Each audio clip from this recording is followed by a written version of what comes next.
Cuando tú dices cueva, das la imagen de una cavidad grande donde entras, pero no es más allá, más grande que una casa, por ejemplo, ¿no? Di tú de 2, 3 casas, ¿ya? Pero de lo que estamos hablando aquí de Tallos es un mundo intraterrestre. Nadie ha podido llegar al final o saber dónde sale esto, ¿comprendes? Nadie. Ni los ladrones de Inglaterra cuando se metieron ahí con todo su equipo, ellos llegaron hasta 13 kilómetros, imagínate, 13 kilómetros.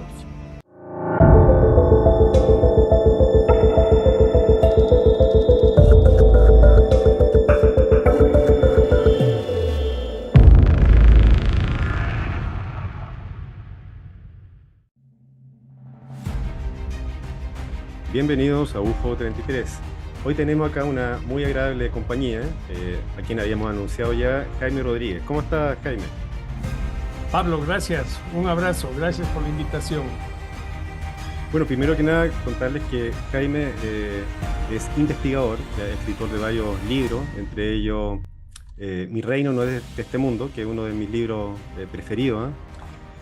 Bueno, habíamos anunciado, Jaime, que queríamos hablar específicamente, principalmente del tema de la cueva de los tallos. Yo sé que este es un tema que ya se viene tocando de años, pero siempre hay algo nuevo que digamos, que va saliendo, que la gente no sabe.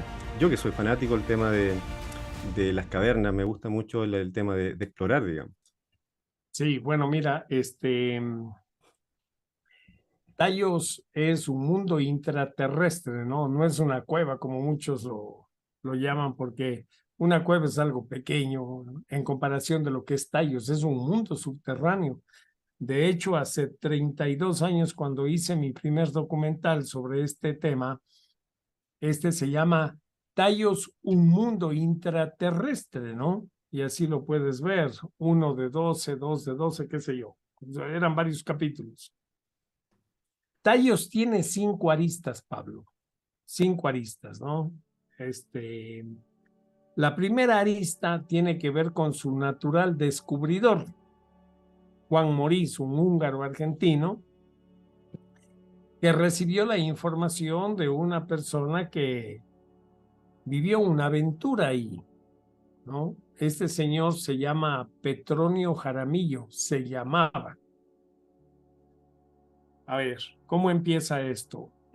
Hace muchos años, en la década de los 40 y de los 50 del siglo anterior, se estilaba aquí en Ecuador que la servidumbre venga del oriente, es decir, traían a estos que les llamaban jíbaros y los tenían en su casa, le daban alimentación, comida, educación, pero eran servidumbre, o sea, hacían el servicio en la casa. Entonces la familia Jaramillo decide adoptar un jíbaro de estos, que viene de 9, 10 años a Quito, y ahí pues se cría casi como hermano con Petronio Jaramillo, que era un muchacho también de 9, 10 años, de la misma edad. A esa edad, tú sabes, no hay los prejuicios de que sea de otra condición social, y no hay los prejuicios. O sea, un niño de 8 o 9 años y en la década de los 40, imagínate qué prejuicio, ¿no? O sea, gente sana. Jaime, pero para que la gente sepa, los que no saben, los Sí. jíbaros son conocidos por achicar cabeza, ¿correcto? Bueno, Los indios habrá jíbaros. alguna variedad de jíbaros, ¿no? O sea, aquí le llamamos jíbaros a todos los del oriente, Ah, ok. sean Ya. tagaeris, guauranis, shuaras, Ya, pero yo pensé que eran táparas, solo los chuaras, perfecto. no, Ujú. a todos son jíbaros. O sea, si son del oriente, son jíbaros. Ok. Es la connotación que le damos aquí en Ecuador, ¿no? Vienes del oriente, eres un jíbaro. O sea, pero del oriente de la parte selvática, pues, ¿no? Entonces, se crían juntos, casi como hermanos, pues viviendo en la casa, y le daban estudios y todo eso. A eso de los 17, 18 años, este muchacho se regresa al Oriente con su familia. Con su familia. Mira, esta historia yo casi nunca la he contado, así es que me voy a dar el trabajo de contarte para que tú sepas como primicia, porque esto no lo he contado nunca, cuál es el origen de toda esta historia. Fíjate, verás. Entonces, este muchacho, este jíbaro, se regresa al Oriente, a Yuquianza, que era su pueblo, Yuquianza. Y Petronio Jaramillo pues sigue en sus actividades, pero en esa época existía la obligatoriedad de que hagas un año en el ejército. Tenías que alistarte en el ejército un año. Es más, cuando ibas y hacías tu año de ejercicio militar, te daban una cédula, una especie de cédula militar que certificaba que estuviste un año en el ejército. De tal forma que si estabas en un bar, en un restaurante y venían estas requisas, porque andaban haciendo requisas. Entonces tú mostrabas la cédula y decían, bueno, este ya hizo el servicio militar, así se llamaba, el servicio militar. Igual que acá, ok. Bueno, entonces, por esas coincidencias que no existen, le agarran a este Petronio Jaramillo y lo mandan a hacer el servicio militar en el Oriente. En el Oriente, o sea, donde los jíbaros. Plena selva. Y por esas coincidencias que no existen, este llega a Yuquianza y se encuentra con este muchacho, con este jíbaro. Se encuentra con él y se dan el abrazo y todo, ya te imaginas, ¿no? Entonces, en una parte del servicio militar, di tú, un fin de semana, un sábado, un domingo, que tenían Franco se llama acá, le dice este jíbaro a Petronio, quiero mostrarte algo. Esto me lo enseñó mi abuelo, tienes que conocer. Y se van a un apartado del río y dice, pero tienes que bucear, sígueme a mí, buceamos. Y se mete así en el agua, pasa un filo de roca y salen a un cuarto gigantesco. Y lo primero que se sorprende Jaramillo es ver un sillón gigante con dos, has visto en las maniguetas en la punta del sillón, un puma y un tigre, la cabeza de un puma y de un tigre, sillón gigante. Era como un sillón como de trono, como de rey. Como de trono, pero tenía aquí un puma y acá un tigre. Un tigre. De oro. De oro. Y entonces empiezan a caminar y le dice, camina nomás, no te preocupes, que aquí ya no hay nadie. Esto es... y empieza a ver cosas fabulosas Petronio Jaramillo. Entonces, hasta ahí te cuento para no entrar en detalles, para que no se diga que estamos especulando. Vamos a recostarle un poquito la historia. Okay. Bueno, terminó ese fin de semana, regresaron, pasó el servicio militar Jaramillo. Jaramillo ya se había olvidado de esta historia. ¿Ya? Y empezó sus actividades en Quito. Quito es la capital de Ecuador, como tú sabes. Pero Jaramillo tenía un problema, que era vamos a encontrarle un nombre suave, un bohemio, ¿ya? Cantante, enamorador, un bohemio. ¿Ya? Entonces, en alguna circunstancia, conoce a Juan Morís, a un húngaro argentino llamado Juan Morís, en alguna circunstancia. Lo conoce en una cafetería en Quito y le cuenta esta historia. No, si yo viví esto, mira, te cuento. No sé el contexto de la conversación, pero Petronio Jaramillo le cuenta esto a Juan Morís. Y hasta ese momento Juan Morís era un investigador.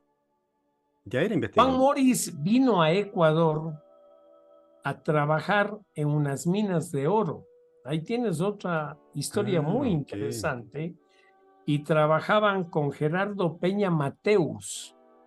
Si quieres saber toda esta historia, las personas van a tener que ingresar en navegantesdelcosmos.es, ir a la biblioteca y ver el libro de 600 páginas que escribió Peña Mateus con fotografías. Ahí está toda la Perfecto. historia. Yo ¿Cómo te se la llama estoy comprimiendo. ¿Cómo se llama ese libro? Lo voy a buscar. Porque el libro que Híjole. yo leí, Jaime, fue El oro de los dioses. No, no, no. Pero Eso fue sabemos, sí, tergiversado y si quieres sí, te lo cuento sé. la historia, pero Sí, déjame hacerte la historia para que sepas cómo nace esto perfecto. de Tallos, ¿no? Fíjate, luego te tengo que contar la historia de Morís con Soltan Celes y Gerardo Peña Mateus. Gerardo Peña Mateus tenía una mina de oro en la parte oriental del sur de Ecuador, ¿no? Entonces,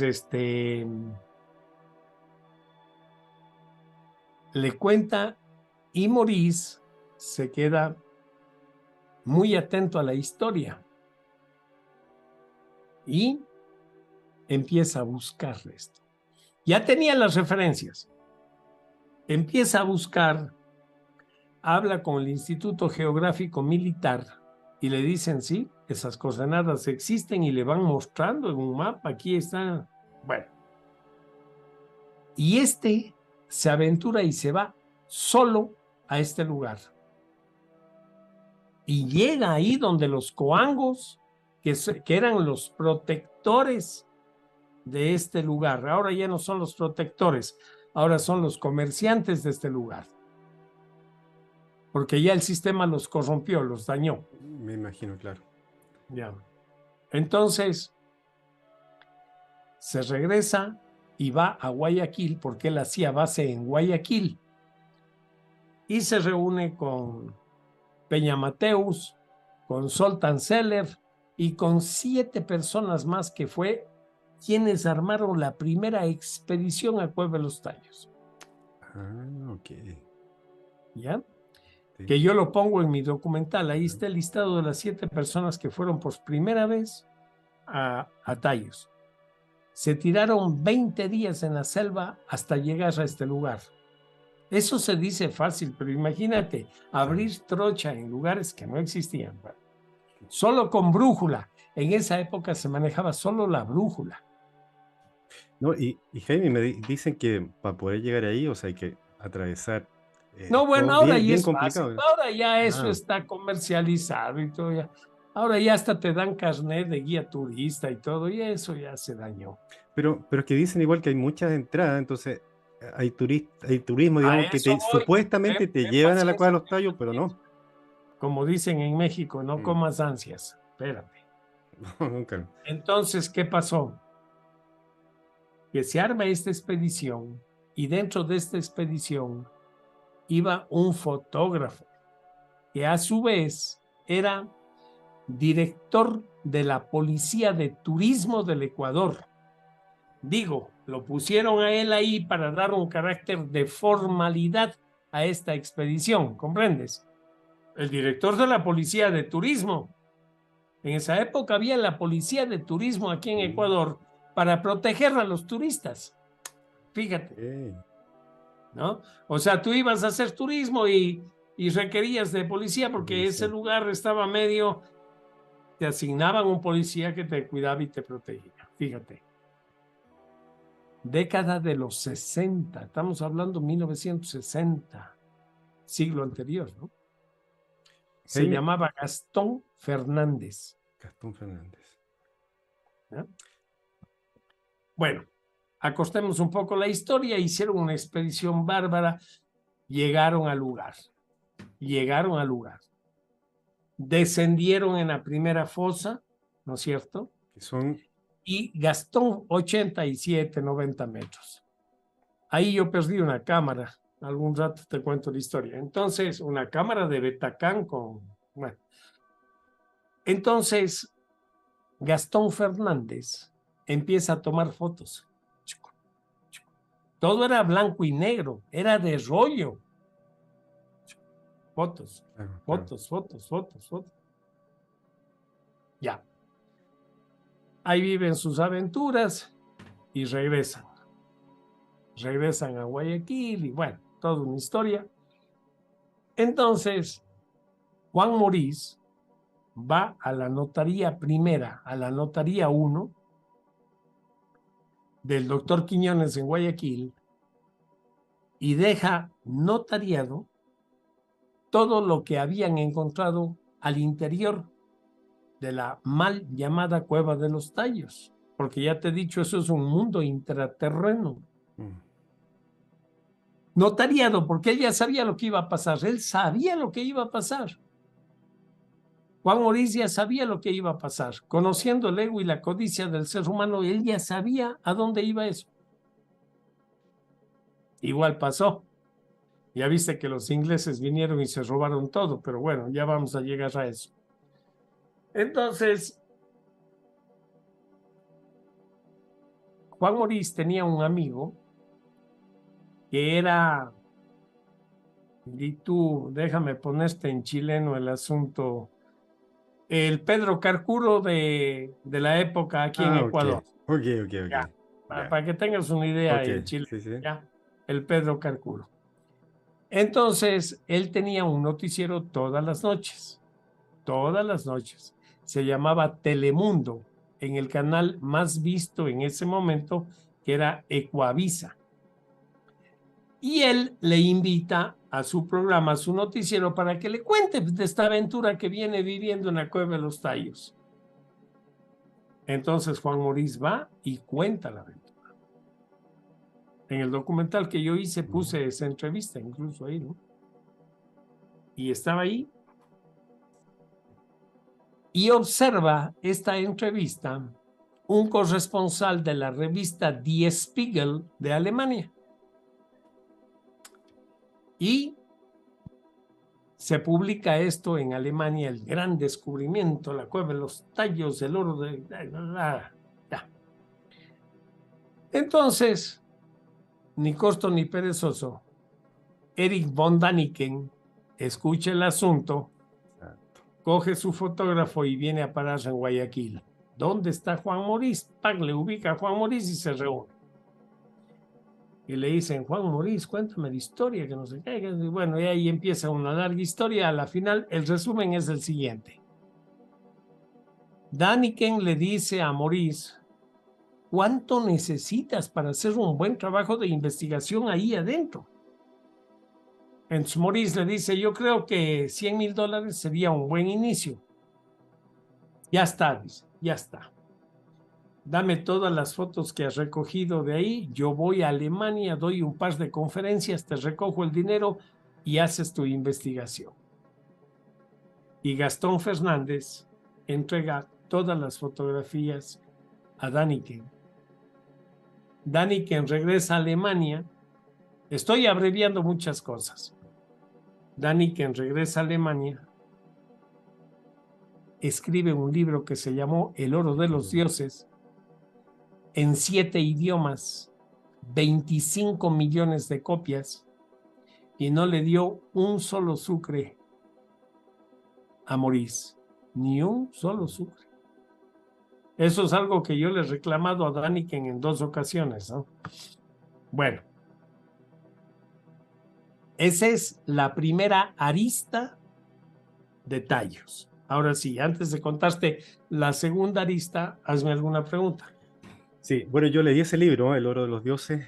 Claro, un libro muy interesante, entretenido, pero algo había escuchado de lo que tú me comentas, Jaime. Lamentablemente, en este mundo hay de todo, ¿no? Hay gente muy Mira, para empezar, ambiciosa. en el libro original ahí hay un plagio, porque en la parte de atrás hay una fotografía que dice Maurice y yo, ahí está Daniken y Maurice, Ah, ya, ya. dice a la entrada de la cueva de los Sí, tallos. sí, sí, sí. Mentira, era en la mitad del carretero, camino a Ducús, viniendo de Guayaquil a Cuenca, hicieron una parada ahí a la vera del camino y dijimos, aquí, una foto, ya, La tomemos foto para la portada, descansar. claro. Nunca fue a los Mm, tallos, Daniken. Fíjate el claro, engaño y toda la idiotez, ¿no? claro. Bueno, vamos con la segunda arista, en honor al tiempo. Ahí en ese sector, Coangos, existía un cura salesiano que lo habían mandado, porque ya sabes que en esa época empezaban a pregonar la Iglesia Católica por todo ese sector. Y fue ahí con los Suárez y él les enseñó, era botánico, y él les enseñó a hacer medicinas con las hierbas del oriente, ahí, de la jungla. Entonces, los jíbaros eran muy agradecidos con Crespi. Crespi, Se padre llamaba Crespi. Carlos Crespi Crossi, ¿no? Te puedo mandar fotos luego y te cuento la historia de Crespi. Entonces, esta es la segunda arista que tiene Tallos.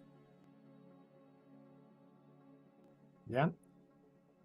Cuando le dan el pase los salesianos desde Alemania que manejaban esta orden Don Bosco y lo mandan a Cuenca, aquí a la ciudad donde yo estoy ahora transmitiendo, lo mandan aquí. Entonces, los coangos le venían a visitar una vez al año a Crespi y le venían trayendo objetos del interior de Tallos y se los regalaban. Y como él tenía un museo, ahí los almacenaba. Ahí, bota, déjalo ahí nomás. De oro, todo de oro. Láminas de oro, todo de oro. A Crespi no le interesaba nada, el oro, ni idiota, nada. Crespi yo lo conocí y yo viví aventuras y te puedo contar historias de Crespi, Tuviste la pero oportunidad de conocerlo. Crespi Wow. era totalmente desinteresado del dinero, ¿no? Entonces, Crespi iba almacenando cosas que le traían los indios coangos, porque fíjate que los coangos bajaban una vez por semana ahí a ese hoyo y con un palo grande solo empezaban a abanicar así y mataban a los tallos, que era un pájaro del tamaño de un pichón, pero es un pájaro ciego. El nombre científico de este pájaro es Estiatornis caripensis. Es el nombre de este pájaro. Y estos lo desplumaban y hacían sopa y se lo comían. Claro. Bueno, entonces Crespi es la segunda arista. ¿Ya? La tercera arista que tiene esto es un tipo al servicio de la reina de Inglaterra, digamos más de Scotland Yard, llamado Stanley Hall, que lo enviaron de Inglaterra acá con el propósito de que ausculte la manera de ingresar ahí y robarse todo lo que hay adentro, que es lo que ha hecho Inglaterra en todo el planeta. Si conoces la historia, me darás la razón. Si no conoces la historia, no me darás la razón. Entonces, viene como miembro de un club de exploradores por 7 días aquí.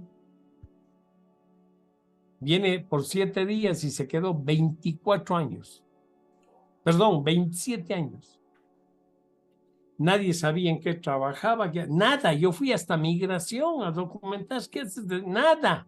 No trabajaba en nada, no reposaba y vivía muy bien. Miembro del Scotland Yard al servicio de barco. Este fue el encargado de coordinar con los militares de la época que se le permita a una expedición inglesa ingresar ahí con fines científicos y toda esa mentira que ellos inventan siempre, ¿verdad? Y se armó la expedición con 120 personas. Imagínate, años 69, finales de los 69, 120 personas Wow. traían gurkas del Nepal, traían los mejores los equipos, la tecnología que para el momento Era muy lo que avanzada, mejor claro. había, Claro. espeleólogos, de todo. Pero habían 3 condiciones. Primera, escúchate bien, que ningún ecuatoriano puede ingresar ahí adentro, ninguno. O sea, ninguno de la expedición, que no sea parte de la expedición, puede ingresar ahí. Solo los ingleses. Y bueno, y los que ellos trajeron. Segundo, que se le dé asistencia permanente al hombre más importante del planeta que para ese entonces existía. ¿Quién era? Neil Armstrong. Perfecto. Había pisado la luna en julio. Claro. O sea, fue en esa expedición que él... Claro. Okay. Tenían que echar una cortina de humo. Sí. ¿Qué hacen los ingleses ahí, por Dios? Neil Armstrong, o sea, el científico, ¿no? Sí, en resumen, Neil Armstrong pasó los 3 días que estuvo ahí borracho. Nunca ingresó en la cueva. Nunca. Yo tuve la oportunidad de hablar con el piloto del helicóptero que le llevaba a él y me dice, Jaime, se pegaba unas borracheras, brothers, dice, y veía la luna así desde el helicóptero y le decía, yo te pisé. Así decía. Claro. Bueno, de ahí, historias van, historias vienen, todo esto con la veña de los militares que les prestaron incluso los helicópteros Puma para que sacaron 7 cajas clavadas. Nadie sabe nunca qué se llevaron. Lógicamente, ya viste el museo ese que tienen los ingleses del Louvre, pues es el más grande del planeta y todo robado de todos los países. Nada es de ellos. Todo es robado. Exacto. Todo es robado. De todo el mundo, exacto. De todo el planeta. Tengo una pequeña duda. El tema, por ejemplo, dentro de todo lo que se encontró, las tablillas de oro, ¿para ese entonces ya habían descubierto las tablillas o...? Ni tú ni yo sabemos nada, moriremos sin saber. Fueron clavadas las cajas. Yo no puedo ponerme a elucubrar este rato y decirte sí, porque era una placa que el dios Osiris... No, yo no voy a entrar en eso. Yo estoy en los eventos que he podido confirmar y punto. ¿Ya? La cuarta arista. Cuarta arista es el Banco Central del Ecuador. Eso no lo sabía. Maurice había detallado perfectamente, porque él ya sabía dónde iban. Oye, te voy a hacer un paréntesis de un dato interesante. Yo tengo una buena amiga aquí que es argentina, se llama Nélida Oliver Lentino. Ella vivió una experiencia en la laguna de Chascomús, en Argentina, en la década de los 50 más o menos, de los 50, resulta que ella andaba en toda esta onda mística, esotérica y entonces una amiga le va a ver un día y le dice, oye Nelly, vámonos a la laguna de Chascomús porque han llegado unos seres que dice la gente que son extraterrestres y están curándole a la gente. Y vamos, ella oyó extraterrestres y vamos. Llegan ahí y todo eso, y Nélida vio ahí a Juan Maurice. Por eso es que Nélida siempre me cuenta esta aventura. Pasan los años, llega la década de los 70 y había una cafetería allá en la avenida 9 de octubre en Guayaquil que se llama El Melba, y ahí se reunía Maurice con sus amigos. Soltan Zeller, Peña Mateus, todos ellos, ¿no? Se reunían. Y entonces una amiga de Nelly le lleva ahí a esas reuniones y encuentra y le queda viendo y Nelly le dice, yo te conozco a ti, tú estuviste en la laguna de Chascomús, diciéndole a Juan Morís. Y Morís le dice, no, Nélida, no, pero así parco. Usted está equivocada. No, si eras tú, No, Nélida, no. Bueno, fue tan tajante, ella no quiso dañar el ambiente, ahí quedó la cosa. Ojo, te hago ese paréntesis. Ok. Entonces, el Banco Central, que se supone era el papaupa de ese momento y que administraba y manejaba todos los patrimonios culturales y bla, bla, bla, y bla, bla, bla, se mete en un lío con Juan Morís porque Juan Morís les explicaba y les hacía razonar la atención que había que darle a este tema, que nunca se le habían dado. Se quema el Museo de Crespi y lo que queda, viene el Banco Central y se lo adjudica dentro del patrimonio cultural, porque estamos hablando de lo mismo que es del gobierno. En el equipo de auditores del Banco Central empiezan a robarse las láminas de oro que le habían dado a Crespi los coangos, los indios coangos, los jíbaros, que le traían, y mandaban a repujar latas de cobre. Metían las latas de cobre y se quedaban con las de oro. Se encargaron, lógicamente, de correr la voz de que el cura estaba loco, de que Crespi estaba loco. Claro, estaba loco porque estaba fuera del sistema, era una persona completamente desinteresada y todo, ¿no? Libre, claro. Ese era Crespi. Crespi fue un extraordinario tipo. De los pocos curas buenos que yo he conocido, de los pocos curas buenos, creo que me sobran dedos en la mano de curas buenos que he conocido en mi vida, Crespi es uno de ellos. Tengo historias con él. Eso puede ser materia de otro programa. Algún día íbamos a hablar de eso. Entre paréntesis, bueno, obviamente, yo creo que no hay duda de que la iglesia fue quemada. La del padre Crespi. Claro, pero el tema era lo que tenía Crespi en el museo, ¿no? Entonces se dice que ahí hubo un complot de los nazis. Luego eso es otra historia que te podía contar, qué sé yo, y bla, bla, bla. Porque a la final Crespi terminó siendo un protector inconsciente de obras robadas por los nazis en Europa. Es otra historia. Y entonces venían estos nazis y se las dejaban ahí en el museo. Y deja por ahí nomás, de ahí se los guardaba. Entonces, claro, esas obras no las pudieron romper los ladrones auditores del Banco Central y las pasaron. Y es así. Obras, escucha esto. Van Gogh, Rembrandt. Por favor, sí. Obras.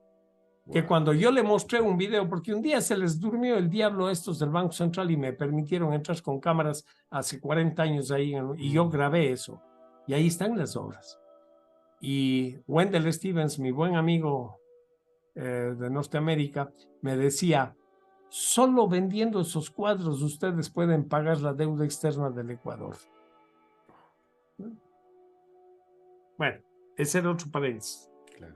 Entonces, Crespi fue víctima, ¿no es cierto?, de esta gente, porque venían con orden de los salesianos de Alemania, ¿no? Tú sabes el nexo entre los curas y los nazis. Bueno, eso es historia. Y él o sea, él se volvió un depositario inconsciente de los nazis. Lo utilizaron. Yo hice un documental, por ahí anda, se llama Utilizaron a Crespi, solamente hablando del tema, ¿no? Y de las cosas que tenía Crespi. Crespi es la cuarta arista, ¿no?